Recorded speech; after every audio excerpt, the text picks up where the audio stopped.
ವಿಶ್ವವಿಖ್ಯಾತ ಮೈಸೂರು ದಸರಾ ಮಹೋತ್ಸವದ ಉದ್ಘಾಟನೆಗೆ ಇನ್ನೇನು ಕೆಲವೇ ದಿನಗಳು ಬಾಕಿ ಇರುವ ಒಂದು ಕಾರಣದಿಂದಾಗಿ ಅರಮನೆ ಆವರಣದಲ್ಲಿ ಸಿದ್ಧತಾ ಕಾರ್ಯಗಳು ಭರದಿಂದ ಸಾಗಿದೆ.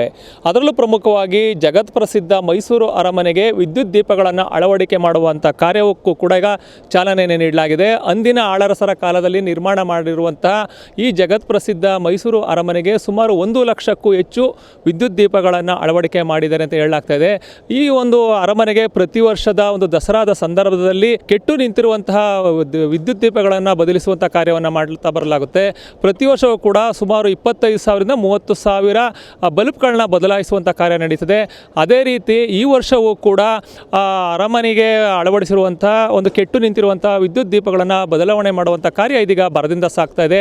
ಯಾಕೆಂತಂದರೆ ಇಡೀ ಮೈಸೂರಿಗೆ ಒಂದು ಹೆಮ್ಮೆಯ ಒಂದು ಆಕರ್ಷಣೆಯ ಒಂದು ಕೇಂದ್ರ ಬಿಂದು ಆಗಿರುವಂತಂದ್ರು ಇದು ಅರಮನೆ ಅಂತ ಹೇಳ್ಬೋದು.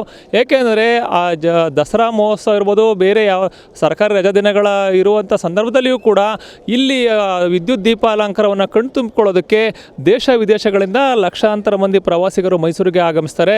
ವಿದ್ಯುತ್ ದೀಪಗಳ ನಡುವೆ ಒಂದು ಜಗಮಗಿಸುವಂತಹ ಅರಮನೆಯನ್ನು ಕಣ್ತುಂಬಿಕೊಳ್ಳೋದಕ್ಕೆ 2 ಕಣ್ಣು ಕೂಡ ಸಾಲೋದಿಲ್ಲ.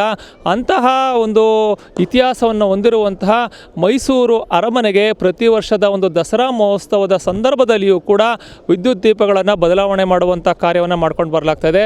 ಅದೇ ರೀತಿ ಈ ವರ್ಷವೂ ಕೂಡ ಮೈಸೂರು ಅರಮನೆಗೆ ಸುಣ್ಣ ಬಣ್ಣವನ್ನು ಕೂಡ ಬಳಿತಾ ಇದ್ದಾರೆ. ಸುಣ್ಣ ಬಣ್ಣ ಬಳಿಯುವುದರ ಜೊತೆಗೇ ಅರಮನೆಯ ಒಂದು ಗೋಪುರಗಳಿರ್ಬೋದು, ಆಮೇಲೆ ಇಲ್ಲಿರುವಂಥ ದೇಗುಲಗಳಿರ್ಬೋದು, ಇಲ್ಲಿ ಅಳವಡಿಕೆ ಮಾಡಿರುವಂಥ ವಿದ್ಯುತ್ ದೀಪಗಳು ಅಂದರೆ ನಿಷ್ಕ್ರಿಯ ಆಗಿರುವಂಥ ವಿದ್ಯುತ್ ದೀಪಗಳನ್ನು ಬದಲಾವಣೆ ಮಾಡುವಂಥ ಕಾರ್ಯ ಭರದಿಂದ ಸಾಗ್ತಾ ಇದೆ. ಆ ಮುಖಾಂತರ ಈ ಬಾರಿಯ ವಿಶ್ವವಿಖ್ಯಾತ ಮೈಸೂರು ದಸರಾ ಮಹೋತ್ಸವದ ಸಂದರ್ಭದಲ್ಲಿ ಅರಮನೆಯ ಅಂದವನ್ನು ಮತ್ತಷ್ಟು ಹೆಚ್ಚಿಸೋದಕ್ಕೆ, ಅಂದರೆ ವಿದ್ಯುತ್ ದೀಪಗಳ ಒಂದು ಜಗಮಗಿಸುವ ಒಂದು ನೋಟವನ್ನು ಜನರು ಕಣ್ತುಂಬಿಕೊಳ್ಳೋದಕ್ಕೆ ನಿಟ್ಟಿನಲ್ಲಿ ಅರಮನೆಗೆ ವಿದ್ಯುತ್ ದೀಪಗಳನ್ನು ಬದಲಾವಣೆ ಮಾಡುವಂಥ ಕಾರ್ಯ ಇದೀಗ ಸಾಗ್ತಾ ಇದೆ ಅಂತಲೇ ಹೇಳ್ಬೋದು.